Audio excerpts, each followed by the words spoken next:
welcome everyone. This is another edition of Solution Filled Sunday here on the Deniese IncTru Podcast. So I am your host, NeCee. Now, every Sunday we take a moment to kind of slow down, reflect, and prepare ourselves for the week ahead. So Solution Filled Sunday. It is all about identifying some challenges, responsibilities, goals, or unfinished tasks from the previous week, and intentionally placing some solutions behind them as well. So, whether they're journaling and planning or self reflection or some meaningful conversations with ourselves and others, we believe that growth continues and happens when we move from simply just recognizing the problems to actually actively creating pathways forward. So it is also a day to go ahead and check in with ourselves, whether that be mentally, emotionally, spiritually, and physically, as we prepare to step into our mindfulness and motivation Monday for the week ahead. So today, I am honored to welcome someone whose work embodies leadership, mentorship, service, and community impact. Now, he is an educator, coach, and founder of the Akron Baseball Project. For youth advocacy and community leadership.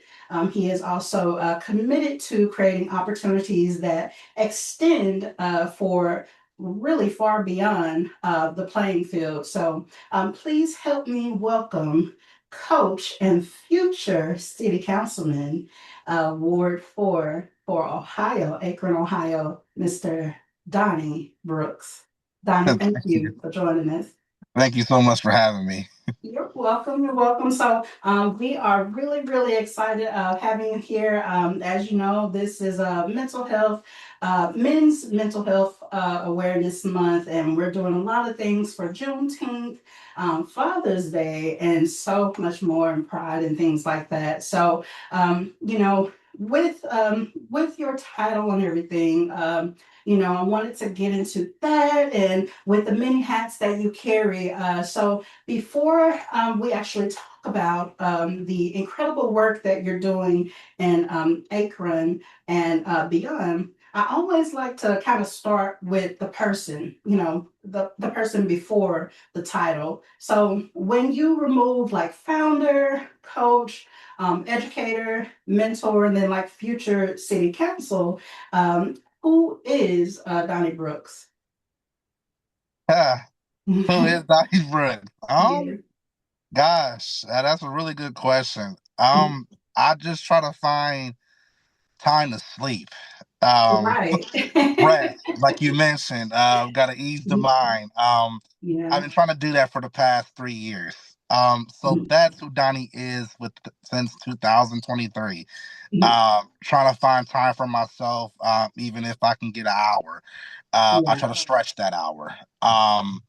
Just to reset myself Yeah. for what's ahead. Um, and just surround myself with positive energy. Yeah. If it's negative, don't want to be around it. Don't talk to me. Okay. um, Okay. mu- Music, conversation, literature. Just if it's negative, I don't want to hear it, read it, or see it. Right. And, Yes. and see, I like that. I like that. It ties so much, into making sure that you keep yourself holistically well. It's all about the mind, body, soul, spirit, things like that. Making sure that you keep yourself, like you said, balanced, getting all sleep and things, ensuring that you have a level of boundaries around you too, with your life and so forth, whether that be within things that you're dealing with alone for self or the people that are around you. So it's really good to try and maintain that balance within your leadership. All right. So now I wanted to talk about like going ahead and getting into like your service. I see that you have a great life of service that you've been doing. So one thing that really stood out to me, while learning more about your work is how much of it, really centers around that service, whether it be with like education, mentoring young people, coaching, and even like community development or public service. So there seems to be like a common thread, of investing in others. So where do you think the desire to serve comes from? Well, my mother, back Mm, when I was a youth, she always kept me active. mm, My mother used to always have me like in boys and girls clubs, mini sports, baseball, football, soccer. I was in Boy Scouts. She had me volunteer at the Salvation Army. mm. So she always made sure that I had substance. Yeah, And as children, we're or were takers. mm, We have to learn these things at a young age. So when we become young adults and further on, it's habit. right. So my Yeah, mother always made sure that, hey, if you can give out of 365 days a year, 8 hours yeah. out of a whole year of your time, that's the least you can do. So that's what I implement with my players, with the youth, and anyone else that wants to be a part. That we are an all year service. We're not just seasonal, Okay. where we do something 3 months and then on to the next thing. Um, that's not how we operate at all. I Okay. want to keep these kids active. I want the parents to be involved as well of anything that we do when it comes to baseball, softball, when it comes to education, when it comes to volunteer work. Yeah, Um, how they say it takes a village, it does. and Mm, I feel that we have strayed away from that. mm. Um, back when we came up, the neighbor would say, "Hey, little Donny is not doing the right thing. I think you need to check on him." Right, Today, right. but your neighbor won't even say anything. So I feel like we need to get back to that. And there's real genuine people out here that actually care. We just have Yeah. to search for those people, but they're out there. They are. They are Yes, out there.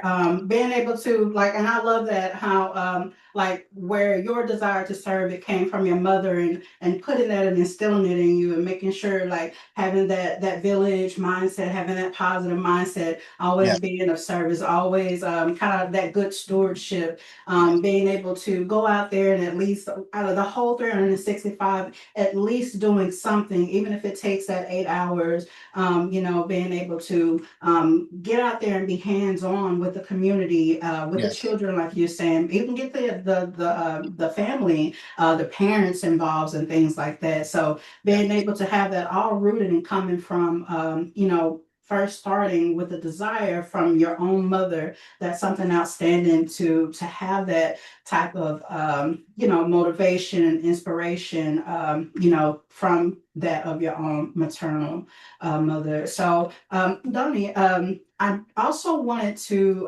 go into like things since you mentioned like with the children, kind of go into your vision behind the Akron baseball project. So, a lot of people see the success of a program, once it's established and everything, but they don't always get to see like the work that goes on into building it. And then when you first launch the Akron Baseball Project and things like that. So, what was your vision behind when you first launched it?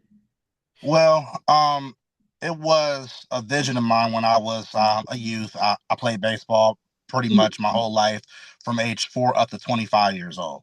I'm Oh, 34 now. So I started coaching in 2019.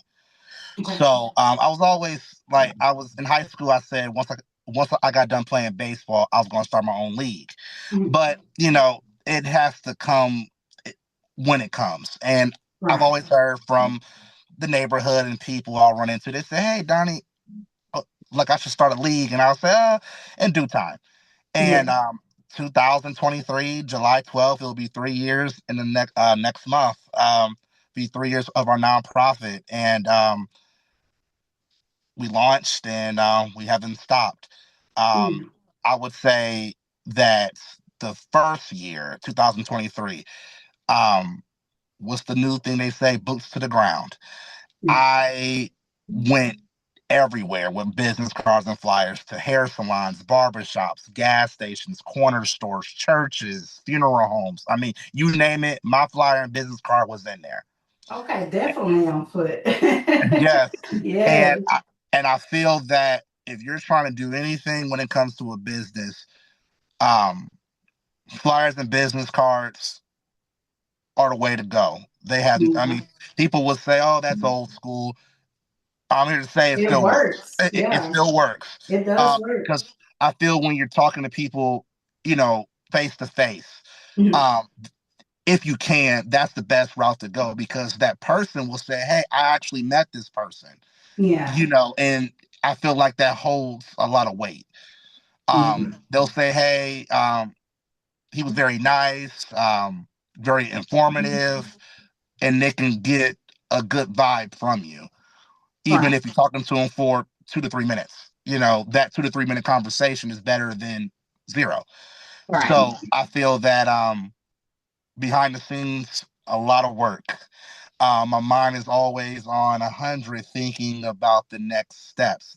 Yesterday, my organization partnered with the Major League Baseball organization. So Mhm. we had an event yesterday called the Hit, Pitch, and Run. It's a skills camp for boys and girls for baseball and softball. So we had that yesterday, and it was for the kids from ages 7 to 14, and good turnout. Kids got awards, tickets to a baseball game. So that was a few hour event from 12 to 3. We had pizza, water. It was a hot day out here yesterday, about 86 degrees plus Yeah. humidity. So it's pretty hot. So the kids stayed hydrated. Gave them breaks every skill session. Gave them a break, get some water, recharge. Let's get back out there.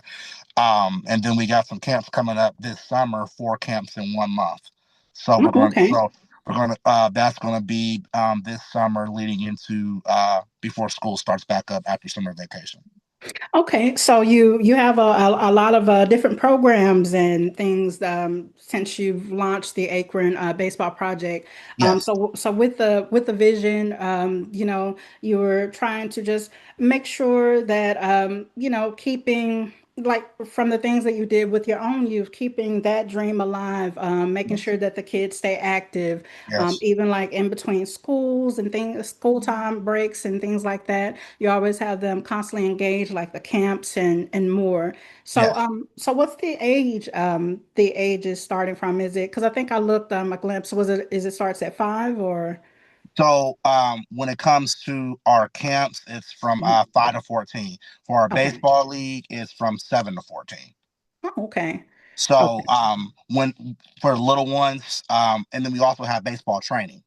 Mhm. So we for the little ones, we have camps and training for them to lead them into baseball season once they Yeah. get a couple years older.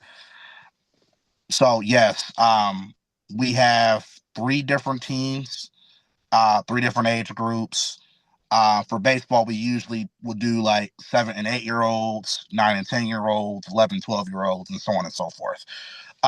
So we usually have like 3 to 4 teams. Right now, we're at the end of our spring season. We got a couple more games left for our spring season. So that's going to end the week after Father's Day, actually, the last week of June. Yes. Okay. Well, what a Yes. Father's Day gift. Yes. Next Sunday is Father's Day. We want that win. Yes. And then we'll get a Yeah. little break, a small break, because we'll jump into our camps. And then I'm going to have fall baseball as well, because you Okay. have kids that may not want to play football. So they'll Yeah. have sport to play from August to October. And Yeah. then from August to October is our fall baseball. Then we jump into our 4 camps for the winter from November So to December. So we're nonstop. 365. Yes, and then we Yeah. have our volunteer work. We go to the homeless shelter right before Thanksgiving. We give out hats, scarves, mittens to prepare for the cold, and Yeah. then we have our Toys for Tots in December, a week and a half before Christmas. So that's our volunteer work that we do towards the fourth quarter of the year. Okay. So, yep. So, like you Yeah. said, we stay busy. You do. Like, Yeah. yeah, it's a whole so this was never intended to be like a fly by night type of thing. Your vision was to go onward and keep it pushing 365 and more, Yes. Yeah. and beyond. So that's really good. So with this Akron baseball project, it seems like it's obviously well, it is obviously about baseball initially, but from what I've seen, it's all about, I'm seeing leadership, some education, mentorship, discipline, all the accountability and opportunities that you have set for the children and more. Yes. So, and then you even have the other programs outside of that, and with having the banquets and stuff like that. So, and then with the drives, the toy drives and stuff that you mentioned. So, Yes. one thing that I really admire is that you're not just simply teaching the young people how to play the game. You're actually helping them, Yes. go ahead and shape their future for leadership. So, like with myself, I remember like a long time ago, we used to have this thing. I don't know if it still exists, but it used to be called FBLA, Future Business Leaders of America. Yes. And they really instilled so much in us. I'm talking about to this day, I still Mhm. remember some of the things that they gave us. So it's good to see that you have this type of program to have them and build them into those future Yes. leaders. So, so what are some of like the life skills that you hope that these young people get to carry with them long after they leave the program? Want them to always be pretty much just good people, Yeah, um, understanding, caring, and giving back. yeah, Not being told to give back. I right. know it's hard to. I mean, I know it's easy to say that, but I feel like I said, whatever time that you feel like doing it, it don't have to be the fourth quarter of the year Mhm. holidays. It can be the first, second, third quarter, whatever works for you. But I feel like at the end of the day, I want the youth because they are the future. Mhm. I'm 34. 20 years from now, I'll be 54, and then these youth will be my age right now. I Yeah, want them to, fast forward 20 years and they have children possibly, or they're managers somewhere, or even business owners. And I want them to always remember that, education is important, being upstanding, um, yeah, giving back, however that looks to that individual. You know, that's the main thing, giving back, whatever that looks like. It may not be toys and homeless shelters, it could be giving away clothes, shoes, yeah, whatever works for you. But that's what I want them to walk away from. And of course, I want a professional baseball, softball player. But yeah, the yeah, long term, yeah. because after sports, what's next? Sports is not forever. Right, But right. being a compassionate person, that's forever. Yes, Being someone that's an upstanding person, that's forever. That's long lasting. Those are things that I want them to carry and that they use for their own family, and so on and so forth in the yeah, job market or whatever that they're doing. And that's really the gist of it. I want yeah, them to know that, hey, I have um, one of your best interests at heart, yeah. and So that it's you can always look back. Yeah, so it's good. So you're not only just wanting, them to succeed like within the baseball and things with the programs and stuff, but you're wanting them to you're really from kind of like in a summary, it's like you're wanting them to ensure that they're noble, building character. It's all about Yes. character, building their character into the future and being compassionate individuals, being those leaders not only within the community itself on the job, but also with their family, and most of all for their own selves, that they're doing it willingly, not because someone pushed them to do it just Hmm. only, but because it's within their heart to do, and it grows compassion for others. So that's Yes. really good that that's something that you want to have instilled with them, and go beyond just the program, yeah, building that character. Those are the type of life lessons that you want for them. So, so Donnie, we are in, as I mentioned, Men's Mental Health Month. So Yes. this month we're recognizing men's mental health and wanting to get everybody active in things. So I believe many young men are often, they're often taught how to perform, but not necessarily how to process their emotions. Yes. So as someone who works closely with youth, what are some of the challenges that you see young men facing today? Um, Racism. Yeah, yeah, Um, that's a big one. Education as well. yeah, Um, I feel with that, I'll start with education. yeah, Um, a lot of the youth are either visual learners or um, hands-on, yeah, and a lot of educators really don't have the patience. It's like they, let's say there's a classroom of 25 kids. It's a lot right. of kids. You may have five out of the 25 that are your A, B students. Then the other 20 seem, maybe five more can be average, and then the rest just fall to the wayside. Yeah, And yeah, it's unfortunate because we don't know, and it's all starts with the home. We don't know their home situation. 9 times out of 10, it starts with home. yeah, it And then does. they're bringing that to school. A lot of times, parents or guardians, they drop the kids off like it's a daycare at a school, and it's not. Yeah, They feel, shoot, I got 7 hours to do whatever I need to do per day. They get breakfast, they get lunch, they don't have to supply that, for 7 to 8 months out of the year. So yeah, a lot of the time, I feel like 60% is bad intentions already. yeah, Um, and then the teachers, the educators, administration, they're not showing that they really care. So the students are disrespectful. um, which you lost them mentally day one. Me personally, I always talk to them like, hey, I'm from where you're from, mhm, which you can get out. I don't talk to them as a friend, but I talk to them as someone that cares. yeah, And day one, I automatically get their respect. I don't wait, 2, 3 days or sorry, a week later, because by that point, you already set the tone that for for you not to be respected. yeah, And I feel like education is like they're set up to pretty much fail. I really don't like that rule where it used to be where after was it third or fourth grade they will just pass you along.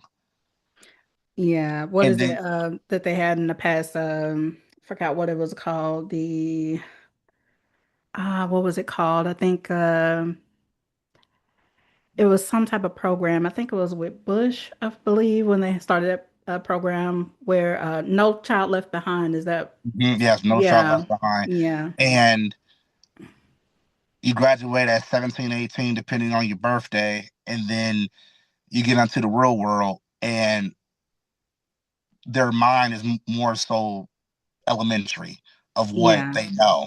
Junior high, middle school, high school. And today, honestly, I mean, it's hard out here. It It really is. is. It's different than, when we came up out of high school. It used to be where if you had an associate's maybe to a bachelor's, which you were good. Nowadays, Mhm. for these kids, you may need a master's and up to Yeah, set your foundation. So I mean, it's not even to become successful. That's like the foundation. You need, unless 6 years of higher learning. yeah, And but high school diploma nowadays is like, hey, I needed to get to the next level. It's not how it used to be. Like, oh my gosh, you graduated high school, big party, woo woo woo. So I yeah, feel like, that's one major thing is with the educational system is definitely flawed. It's definitely messed up, but it definitely starts with the home. And yeah. we need to get back to, as in we educators need to get, Mm. talk to the parents, um, and let them know that we actually care. Yeah. Not Yeah. just saying, "Oh, your child, him or her, uh, their behavior stinks, or they're Yeah. getting up out of the class." But let's ask, if you don't mind my asking, what's going on at home. Right. Like finding Parents the may root. Yeah. parents a lot of parents get touchy with that question, but Yeah. it's a way to ask around that question without kind of taking a jab at the adult, like, hey, are Right. they doing this or that? So I just feel like it's a way to attack this from the root. Yeah. And it just takes time to really think about it and come up with a plan instead of just shunning the youth away. Right. Because, you know, they feel like, they don't care, I don't care. Yeah. So I definitely, education. And then, of course, with racism, we already know what's going on in today's world with that. So I don't really need Yeah. to tackle about that because it's always on social The media. ongoing. Right. Yes, the Right. radio. So we just heard about the verdict the other day with the high school student. And Yeah. they're trying to get him an attorney. Yeah. Not Because, yet to the appeals point. yeah, Yeah. they feel like it wasn't in the favor. But we also have to remember, too, Mm. that knowing this Mhm. stuff has happened, before we were born, Yeah. before our parents. This has been going on for hundreds of years. So what we need to do, I'm not saying walk on eggshells, Right. but Right.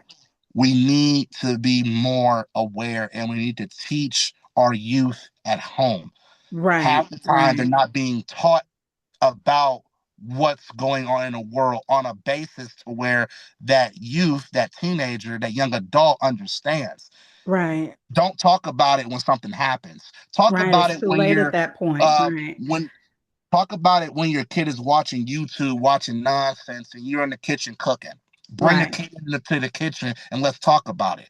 Don't talk about it when something happens negatively because it's like you may talk about it 10 times a year. That kid's not going to remember that. Right. But you're talking about it once a week, 4 times a month, all Mm-hmm. year, it's going to stick.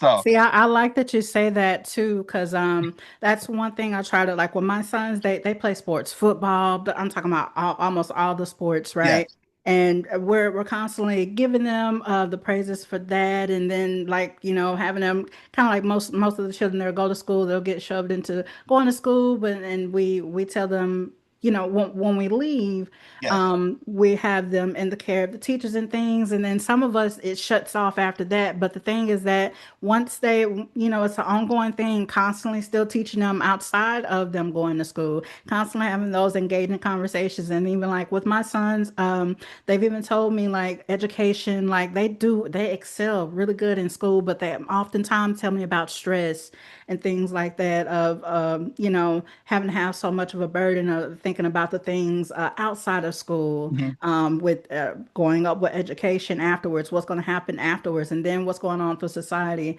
Like I told my children, the way I was raised, I was kind of frustrated when I first got out into the world because I was raised in a utopia, if true, in a utopia mindset.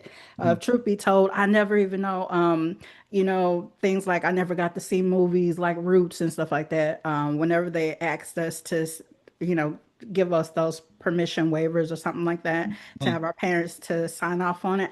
My mother, she didn't want us to see things like that. So I never got to see that. And I never really understood it because it didn't happen to me. So when I left, from the area that I was staying in back in Mississippi, I moved to Texas. My first time ever experiencing racism wasn't until I had moved.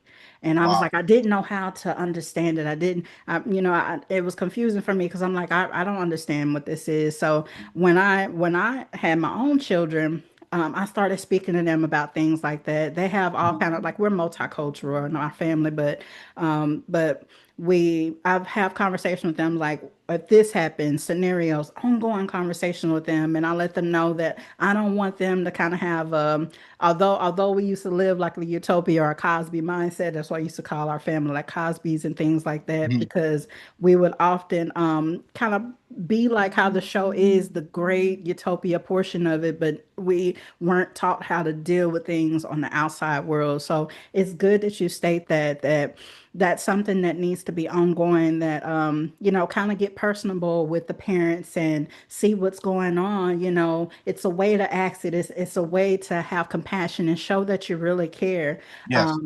To see what's going on, maybe have that type of partnership to where everyone can help for the Hmm. youth. Yeah, Yeah. so it doesn't stop just at school or No. just at home. It's a community effort. It's Yes. like you said, that the village.